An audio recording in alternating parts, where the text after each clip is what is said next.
Hey everyone, it's Amber here, and this is a Lovely Yarn podcast. Welcome to this week's episode. I am going to be doing a regular type of an episode today. I'm going to show you one of my finished objects. I have one t-shirt finished, and then I have several whips that I want to show you, as well as some other little things that I'm excited about. So thank you so much for joining me today. Now you may see that I have like a little bunny tail on my shirt today. This is actually a mic cover that came with my mic and I have never used it, and I thought I would give it a try because it is supposed to help with like some of the extra noises that mouths make when we speak. I don't know if there's a difference. We're gonna try it this episode though. You can let me know if you think there's a difference. If I listen to it and I don't think there's a difference, I probably won't put the bunny tail on. And speaking of my shirt, this is called Lotus. This pattern is called Lotus, and it is by Hannah Rimmen. It's on the I think it was originally featured on Filkalana's website. It is a free pattern that uses DK weight yarn. However, I used Drops Safran to make mine.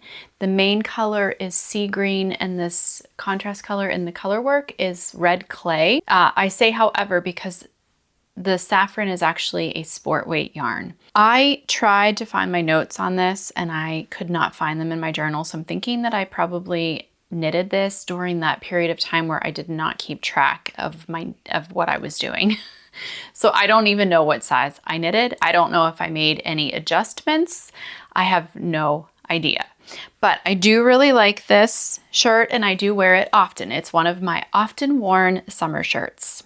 Now, I have one finished object today. It is my Rift Tee, which is a pattern by Jack Studio, and I'm going to do a little cutaway as I did in my last episode, my like show and tell episode, and I'm going to show myself wearing that tee and talk about it. Let's talk about my Rift Tee.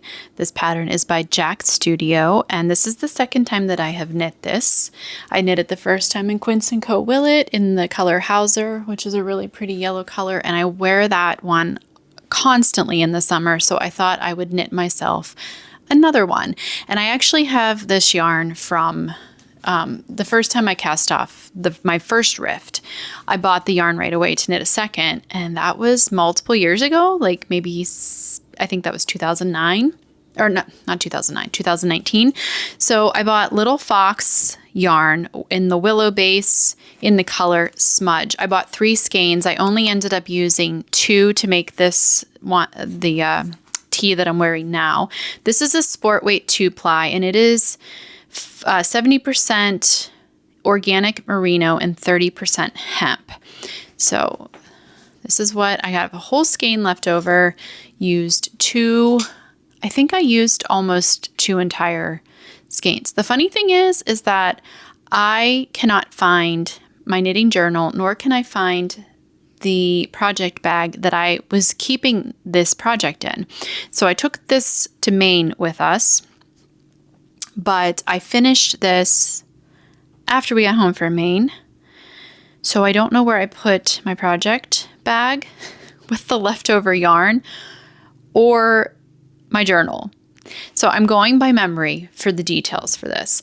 I am almost 100% sure I chose to knit the size 2, which now I wish I would have gone up to another size.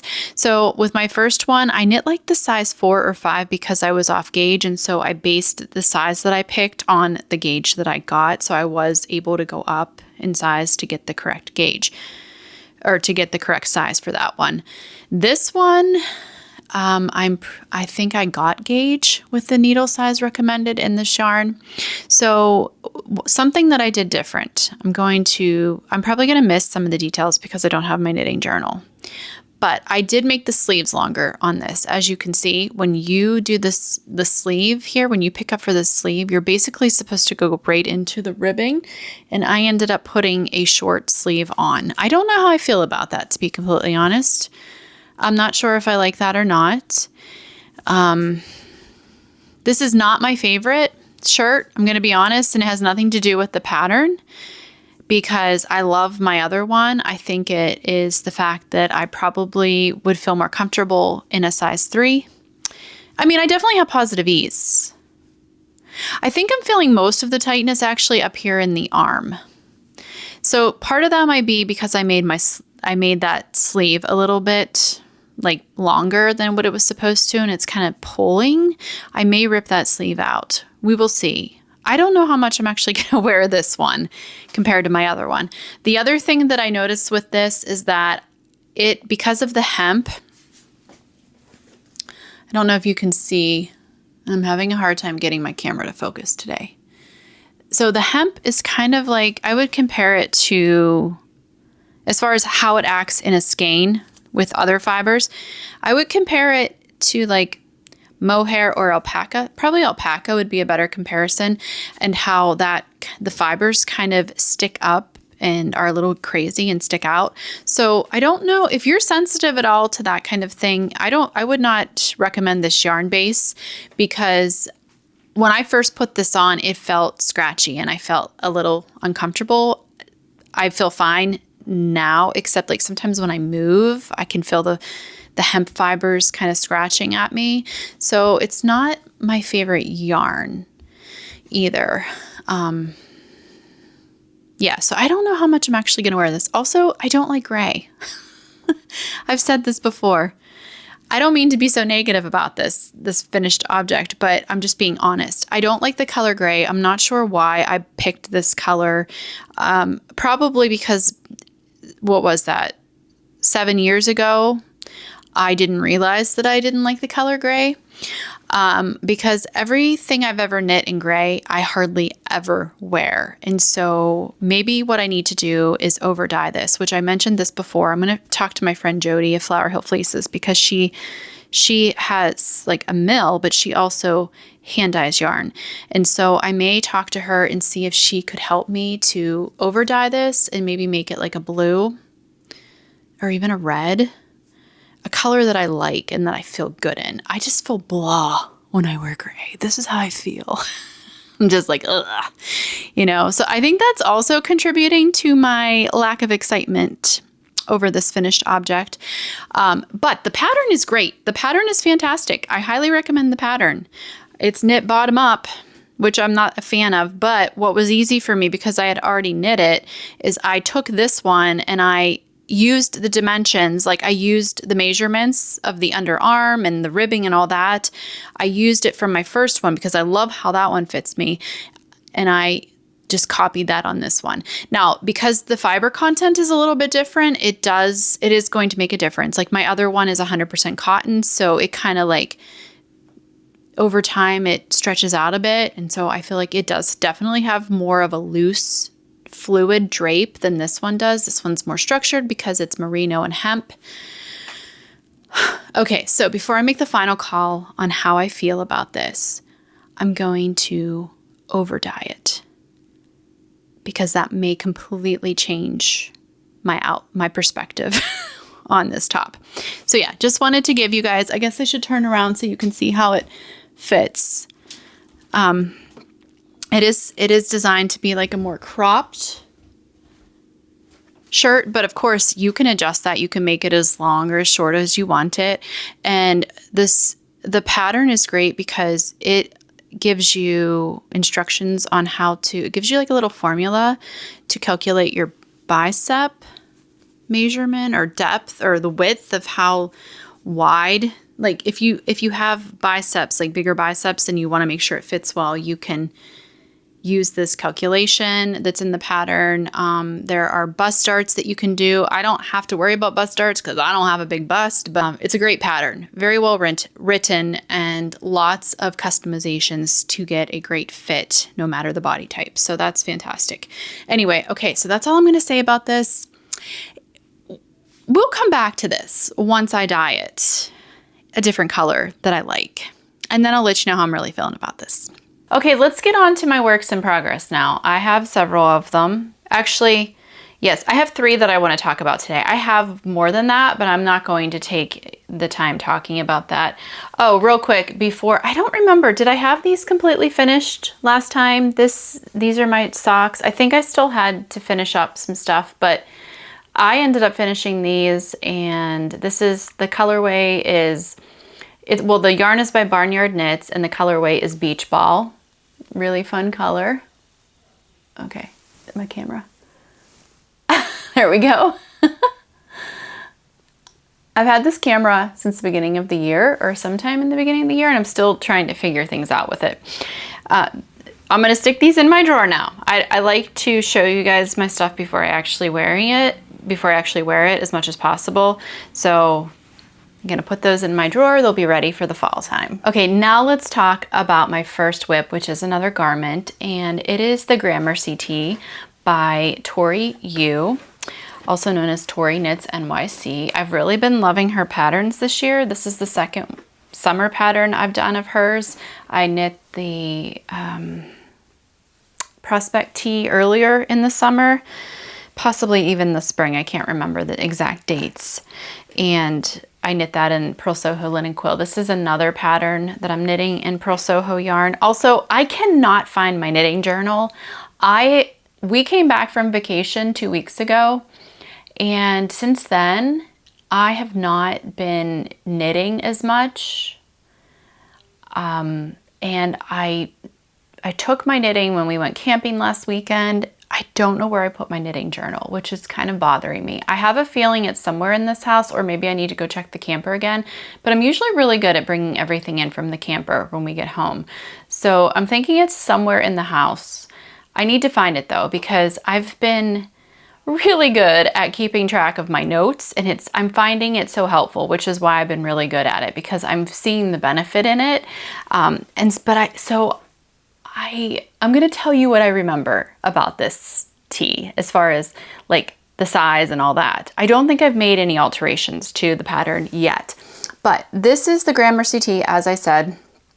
I am knitting this in Purl Soho Cotton Pure, and this yarn was gifted to me by Purl Soho, and it is the main color is Violet Orchid, and the contrast color is Wild Heather, and they're very much in the same like color shade. I'm gonna get closer here so you can see. Okay, are we gonna focus? No, there we go. Okay, so they are very much the same like purpley color. It's just that this contrast color is a bit darker than the main color. And let me show you them side by side so you can see. Now, if you would take a black and white picture of this, there would not be a lot of contrast, but that is what I wanted. Well, that's a little tip. If you're doing a color work project and you want to know if there's going to be enough contrast, like if you want a high contrast outcome, then you can take your 2 skeins or however many skeins of yarn you have and put them side by side, take a photo of them, and then edit that photo with a black and white filter. And then you can actually see how much of a contrast you're going to have. So if I were to do that with this, which maybe I will do that so you can see what I'm talking about, this would not be a high contrast, but I wanted a subtle contrast with this project. I did not want anything high contrast, and I'm actually really, really loving it. I love these colors together. I was slightly worried when I got this. So Purl Soho sent me this yarn first, and I was going to use it to make a different project. And then I thought, no, I really would love to do this pattern by Tori. And so I reached out and asked if I could get 1 skein of this darker color, the Wild Heather. So they sent this to me, and I looked at them next to each other, and I was like, I don't know if this is going to be enough contrast, but I am loving how it's turning out. And one of the things I really liked about this is that I used my saddle shoulder. This is a saddle shoulder construction. So you literally are knitting 2 rectangles for your shoulder portion first. So you can use that as your gauge swatch. You don't have to do a separate gauge swatch. So that was nice because not only could I see my gauge, but then I could also see these colors with each other before I actually cast on and did like the whole big wide thing. Okay, so that is really nice with this sweater. I appreciate that. So I would assume any saddle shoulder pattern would be the same, where you could use this the actual shoulder portion as your gauge swatch. I am knitting the size 3. I was kind of like in between sizes. I did get gauge. I'm trying to remember if I had to go down a needle size. Let's see. I'm using a size, I think it says US 4. Oh, my needles are so old that the sizing has rubbed off of them. I hate that because I know that there's those needle gauges, but I don't always know how accurate. I feel like sometimes those don't feel real accurate. Okay, I'm using a US 4, which I don't know the millimeter size for, but let me see what the pattern calls for because I'm thinking that I went down to get gauge, which I feel like I often have to go down to get gauge. Oh, no, okay, so no, it actually calls for a US 4, which is 3.5 millimeter for the main needle, and then you go down to a 2 or a 2.75 millimeter for the ribbing. So I'm actually knitting, I got gauge with the needle. Wow, that's amazing. So this pattern is recommended to have 4 to 6 inches of positive ease around the bust. I ended up going with the 3rd size, which will give me a finished bust measurement of 42 inches. And I have a 36-inch bust around my full bust. I'm like 35 around under my arm. And so the next size down, size 2, was a 38-inch bust, which would have only given me 2 inches of positive ease, and I wanted a little bit more than that. So that's what I mean when I'm saying like I'm kind of between sizes. So I decided to do the larger size, and I've had moments of not knowing if that was the right decision, but I did try it on at some point. Like I put on the barber cord and I tried it on, and it seems just about right, but I may end up making this long sleeve because you can make it short sleeve or long sleeve. Let me show you I'll just put pictures up here on the screen. She has instructions for both. So originally I was going to make this as a short sleeve summer shirt, but then I started thinking I have so many summer shirts. Like I have so many. I have knit, how many have I knit just this summer? I've knit a lot. Every summer I usually knit like 2 summer shirts. So I have a whole drawer full of summer shirts. What I don't really have are long sleeve cotton, like cooler. So in the winter I do wear sweaters, but I have to be mindful of what I wear in the house because I do run much warmer these days than I used to when I was younger. And so I thought, well, it would be really nice to have a cotton sweater, like long sleeve sweater. And this cotton pure yarn is 100% cotton. So that is what I think I'm going to do as long as I have enough. This is what I have left of my second ball of yarn. And so I have 1 whole skein of the main color. So I think I'm going to be good to do, to be able to make this long sleeve. I know that V-neck looks super deep, but do remember that I will be putting ribbing on there. So that is going to cinch that up quite a bit, I am assuming. And if not, if it's too deep, I'll just wear like a cami underneath it. I don't mind layering in the winter. Like I don't mind wearing camis underneath sweaters. I just don't like wearing camis underneath tanks. I don't know why. I don't know what the difference is, but there's a difference for me. It just feels different. It feels icky to wear a cami under a tank, but it doesn't feel icky to wear one under a sweater. I don't know. Maybe I'm weird.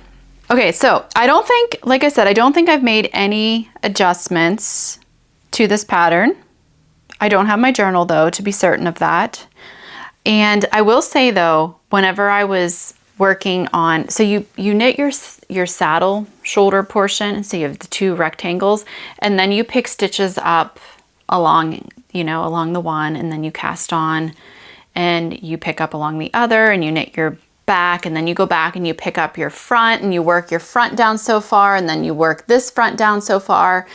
And what I was doing is, while you're doing those different sections, you have to leave those stitches live. Okay, so you're not binding anything off. So I was just using my barber cord, which I bought a whole spool of this stuff on Amazon. It does have a little bit of a smell to it, but I don't know. You can literally get a whole spool of this for a really good price. I will try to link the one that I bought if it's still available. I'll link it down below. But you can also just buy this in yarn stores and stuff, but it's usually like a small container with 3 or 4 different segments of it, and it's often $10 or $15 or something like that. So this is working well with me. It's nice and stretchy, and it really clings well to the needle tips, which I've used some that doesn't, and then when I'm like sliding needles, it pulls off. This one has been good so far, and I've been using it for several years, and I still have so much on my spool. Like it's a big spool. Let me grab it so I can show you what I'm talking about in case you have no idea. Okay, this is what I'm talking about. Like, look at all that I have. I have so much of it still. But what I was saying was that I had all of those live stitches on, instead of putting them on scrap yarn, I put them on this because it's way easier to pick these stitches back up because you're just putting your needle tip onto the end and sliding your stitches over. I used to do the scrap yarn. This is just way easier. But I had this, you know, I have these 2 sets of live stitches, and then I had the back on this stuff, the barber cord. I had 2 front panels on barber cord, and I was just like, oh my gosh, this feels so chaotic. I have a little bit of, I don't want to say I have OCD.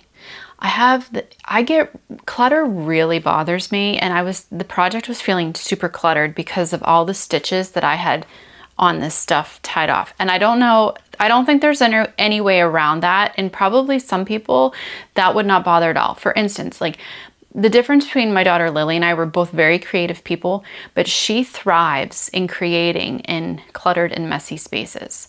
Me, I cannot. My brain says, I'm not being creative until you clean your environment up.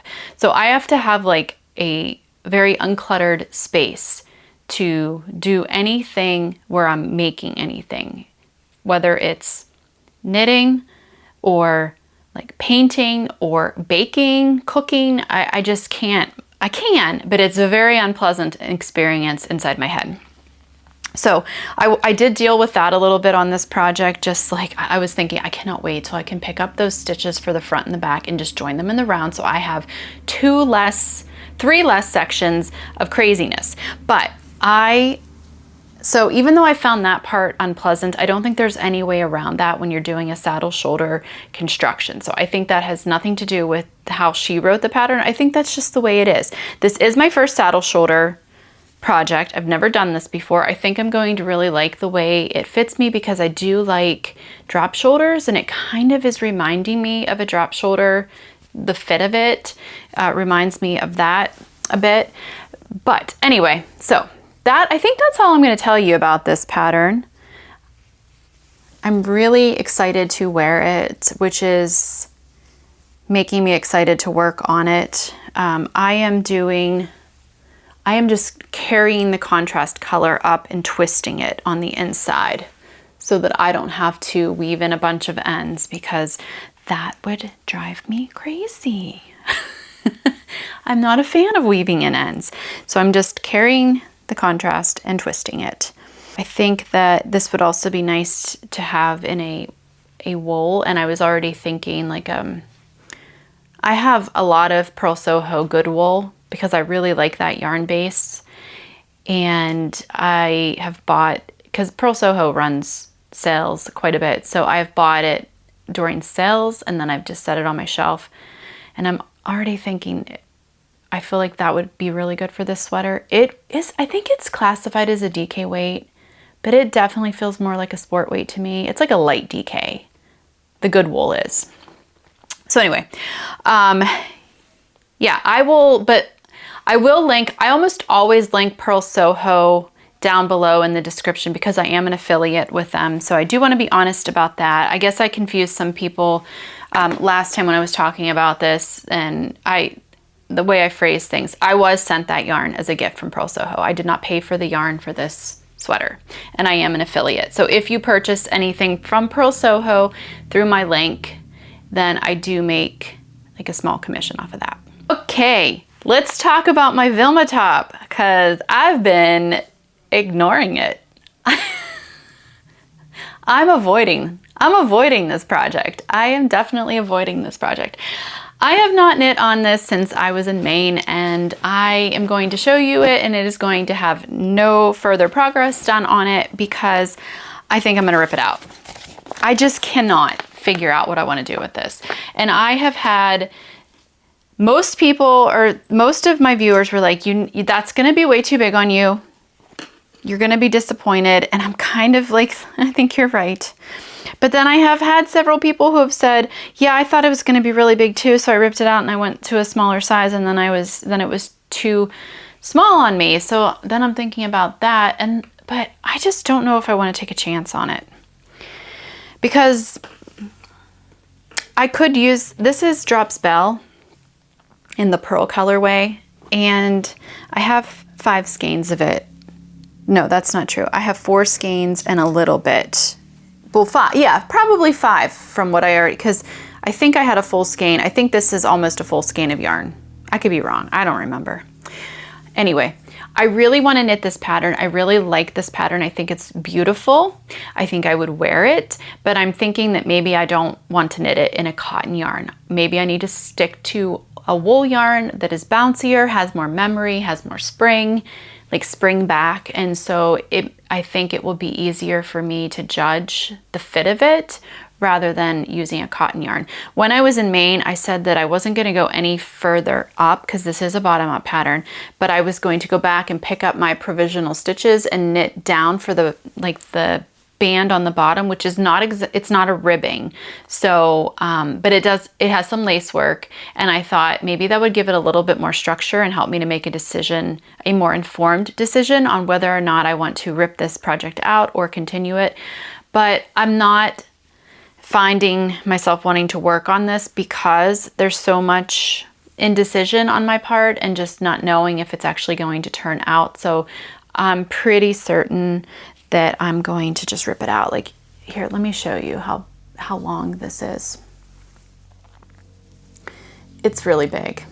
It is really big. Like if I go like this, I mean, it's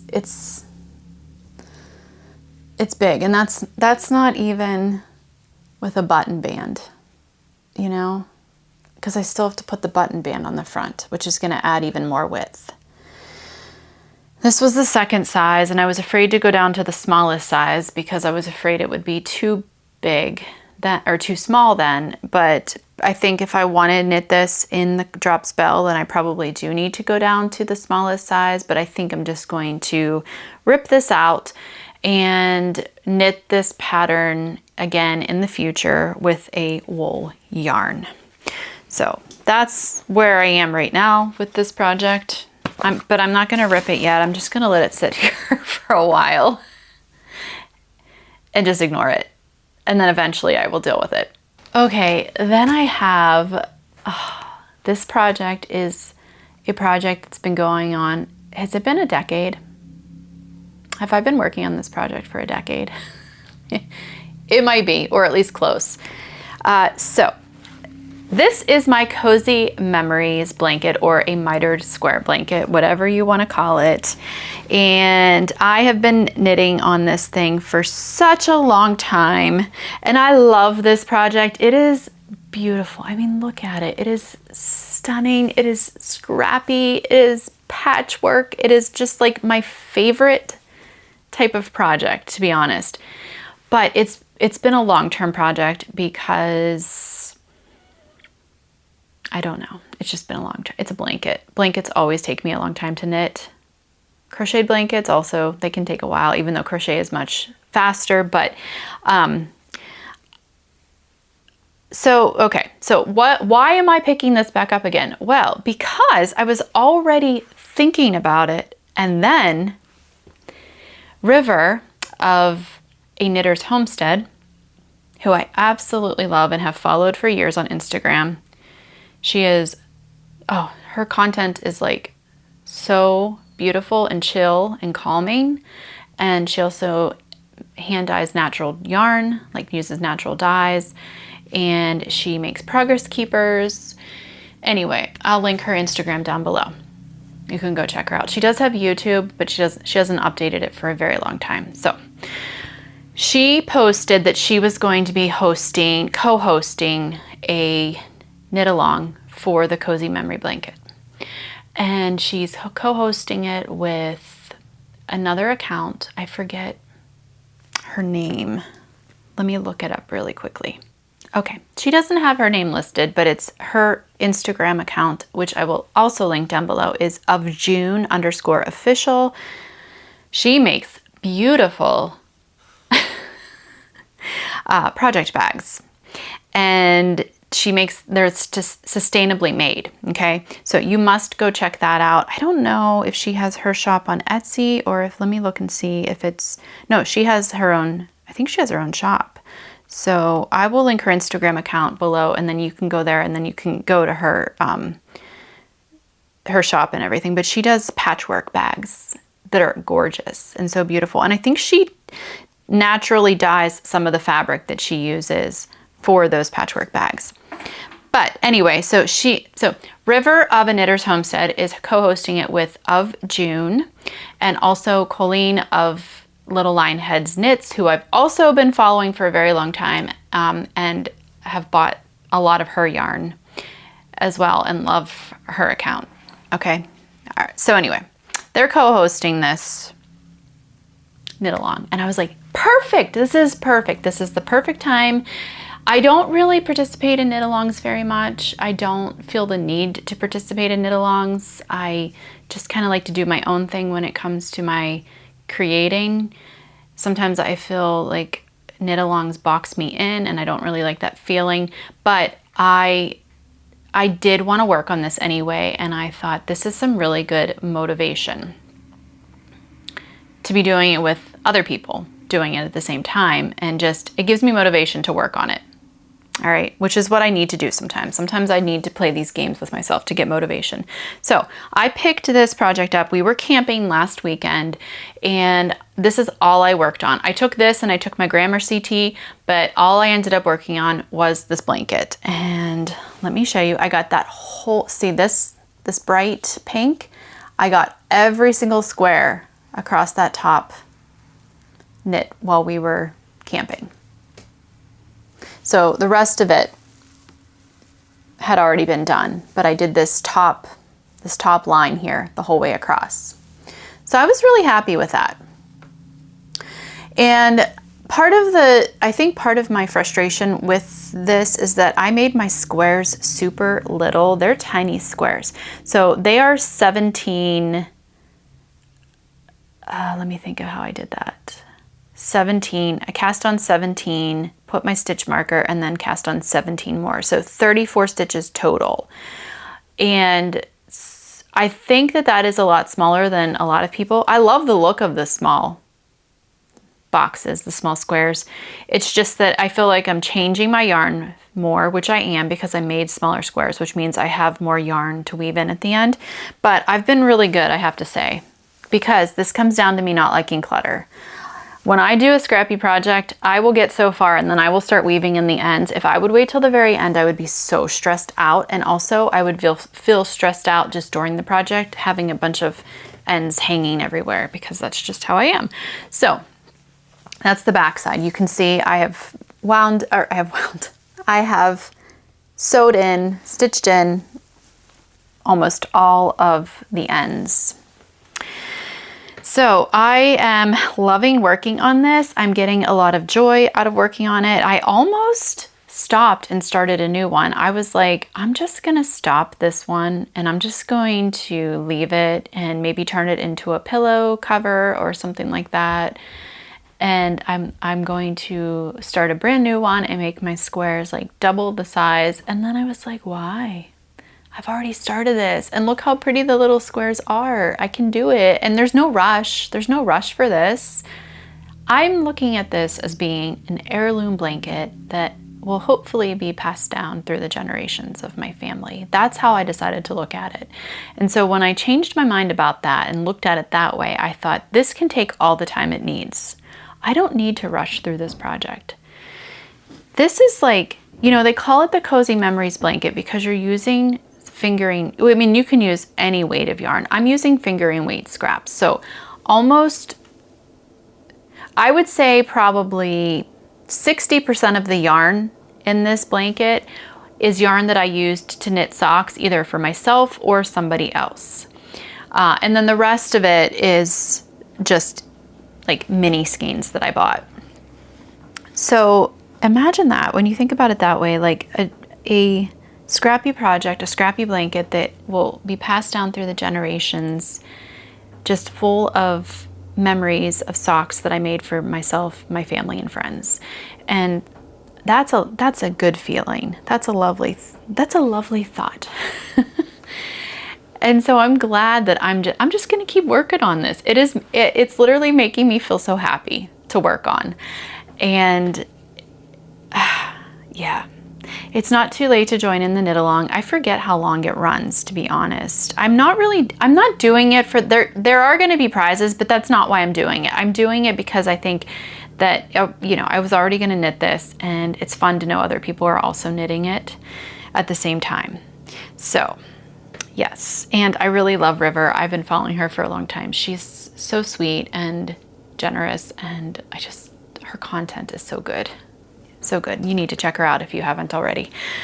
So that is this. Oh, I will link the pattern that I used as like my guideline. It's a free pattern. There are multiple free patterns on Ravelry. There also are some that you can pay for, but you really don't need to pay for this pattern, because if you get a free pattern, you can adjust your numbers.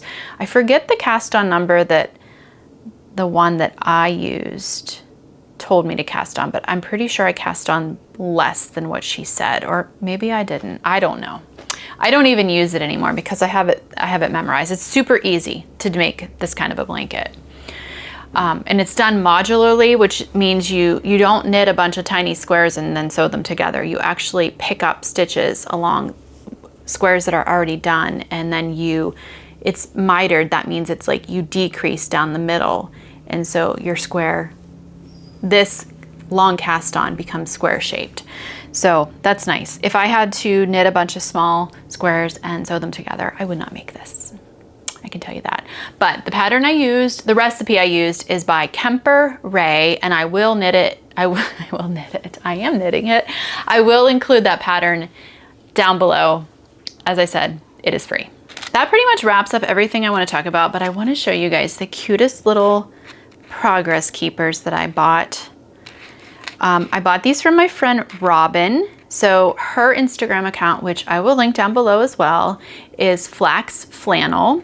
Robin and I did an yarn advent exchange last year. We're going to do it again. Like, we each send each other mini skeins, 20 10-gram mini skeins, and not 20, 24, and then other goodies and stuff. It's really fun. I highly recommend that. Like, if you can't afford, or you don't want to spend money on an advent that is produced by like a company or an indie dyer, which they're lovely and they're so fun to open, but they are very much a financial investment. And so I have never felt that I could make that type of a purchase with a good conscience. Money is relative, right? Costs are relative. The price of something is relative. It's based on multiple factors in a person's life. And I just have never felt that I could spend $300, or, you know, they're around, I'm going to say that's maybe an average on a yarn advent. And I'm sure there's other people that aren't able to do that, or not willing to do that. And so what I've done many years is I have found another knitter on Instagram usually who would be willing to do an exchange, like an advent exchange. So basically what you do is you take your mini skeins that you have, like your scraps, I always do a fingering weight scrap exchange, and we make up 10-gram little mini skeins, and then other goodies, candies, tea, coffee, whatever. knitting notions, and then you like wrap it all up, make it cute so that they can open one a day, and you do that as an exchange. So you're using, I always purchase some things for it, but most of it I'm using what I've already purchased in the past and already have, which is, these are all my fingering weight scraps in here, like my minis, my leftovers, or any mini skeins I've bought. But I just want to mention that because if you want to do a yarn advent, but you aren't able to purchase one, that is a possibility. You just have to be brave enough to reach out to somebody and be like, hey, you want to do this with me? And the worst thing that can happen is they'll say, no, I'm sorry, I can't do that right now. And it's okay. But you do have to be brave enough to reach out. But okay, so I went on a tangent there, but the reason I started talking about Robin is because I just purchased, she makes really cute progress keepers, and she sent me some in my advent last year, but I bought these myself from her. I bought them like 2 weeks before Maine, and she makes them as you order them. So they arrived while I was away. And then I haven't done a regular episode since then, but I want to show these to you now because they are so stinking cute. And these are summer themed. She had 2 sets of summer themed, and I chose this one. I hope my camera will focus. I'm gonna have to play around. Oh, there we go. There we go. Okay, can you see this? No. Darn. Maybe I'll try to get a close up and insert it. But, look, these are blueberries, and these are little quilt squares. I feel like it's not... Why won't you focus? I must have messed with a setting on my camera that it's not focusing up close. Anyway, I asked her to put them on the clips, like these little lobster clasps, because she can put them on like the jump ring where you can use it as a stitch marker. I don't like big stitch markers because I feel like they get in the way as I get to the beginning of the round or whatever. They just like get in the way of my knitting, but I do like pretty jewelry for my knitting if it's a progress keeper. So I am going to start using these now because I showed you guys, but they are, oh, this is frustrating. Me and technology. I think I do pretty good with technology because I've had to learn how to use it, mostly because of my podcast and editing and all that stuff. But sometimes, like this camera, when I got it, Lily was so excited. So Lily is my youngest child. She's my daughter, and she's a photographer. And so she geeks out over camera equipment. I am just like, can you learn how to use it and tell me? And set everything up. But then, you know, what happens is I have to adjust things sometimes, and then I end up changing something, and I have to go, and this is when I use AI. I'm like, okay, I have a Sony blah, blah, blah, blah, blah. This is what it's doing. Can you tell me how to fix it? Okay, I think that's everything for today. So I'm going to wrap this podcast episode up. Thank you guys for being here and watching it. If you want to find me on Instagram, I'll link that down below, as well as my Ko-fi account. Thank you for everyone who has given donations to the channel through that platform. I really greatly appreciate it. And I will also leave my email down below. You can send me an email. I get to those eventually. That's not always like, I'm really busy right now. And I check my email multiple times a week, that lovely yarn email, and so I will eventually get to the email. It sometimes takes a while for me to get back to you, but I will eventually. And yeah, drop me a comment down below letting me know what you're working on this summer, or I guess some of you are in the winter time if you're in the southern hemisphere. Let me know what you're working on. What is bringing you joy in your creative time? And yeah, until next time, enjoy your knitting, and I will see you all later. Goodbye.